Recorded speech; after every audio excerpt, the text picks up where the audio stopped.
Hello friends, Radhe Radhe, जय श्री कृष्णा। आज हम बात करेंगे आपसे मिथुन लगन और कर्क लगन में गुरु के प्रभाव के बारे में। मैंने आपको जैसे पहले भी बताया था कि हमारी कुंडली में गुरु का बहुत इम्पोर्टेंट रोल होता है, अर्थात गुरु का इम्पोर्टेंट होना भी मतलब कि बलशाली होना बहुत ज़्यादा ज़रूरी होता है, क्योंकि गुरु हमें धन भी देता है, विद्या भी देता है, संतान भी देता है और आपका जीवन साथी भी देता है, अर्थात इन सब से कनेक्ट होता है। इसीलिए हमारा गुरु का बलवान होना बहुत ज़्यादा ज़रूरी होता है। अगर किसी कुंडली में गुरु बलवान नहीं है तो बहुत सारे उपाय होते हैं और रतन होते हैं जिससे हम अपनी गुरु को बलवान भी कर सकते हैं। चलिए अब मैं आगे आपको बताती हूँ मिथुन लगन।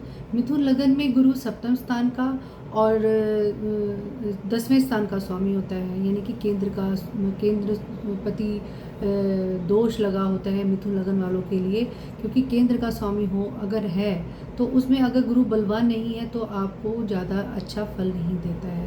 अर्थात यहाँ पे केंद्रपति होने की वजह से गुरु का बलवान होना बहुत ज़्यादा ज़रूरी होता है। अगर यहाँ गुरु बलवान है तो आपको धन दौलत से बहुत ज़्यादा अच्छा शुभ फल देगा। अगर यहाँ गुरु बलवान नहीं है तो कोई ना कोई प्रॉब्लम क्रिएट करेगा। अर्थात यहाँ पे अगर गुरु केंद्र में ना होकर अगर छठे स्थान पे, 10वें स्थान पे, 12वें स्थान पे और दूसरे स्थान पे बैठा हुआ होता है तो जब भी इसकी दशा या महादशा आती है तो ये कोई ना कोई आपको भयंकर रोग जरूर दे जाता है। अर्थात चलिए अब आगे बढ़ते हैं। आपको मैं बताना चाहूँगी कर्क लगन के बारे में। कर्क लगन में गुरु आपका 9वें स्थान का और छठे स्थान का स्वामी हो जाता है।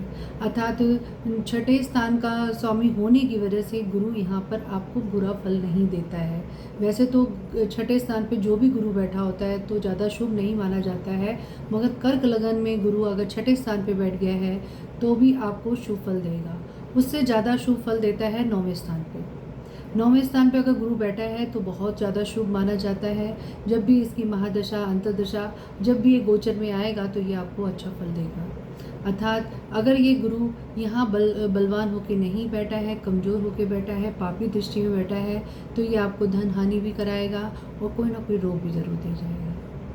चलिए आज मैंने आपको बताया मिथुन लगन और कर्क लगन के बारे में, और मेरा ये एपिसोड आपको कैसा लगा प्लीज़ मुझे फॉलो करिए और मेरे चैनल को सब्सक्राइब करिए और मुझे कमेंट्स बॉक्स में अपने व्यूज़ दीजिए।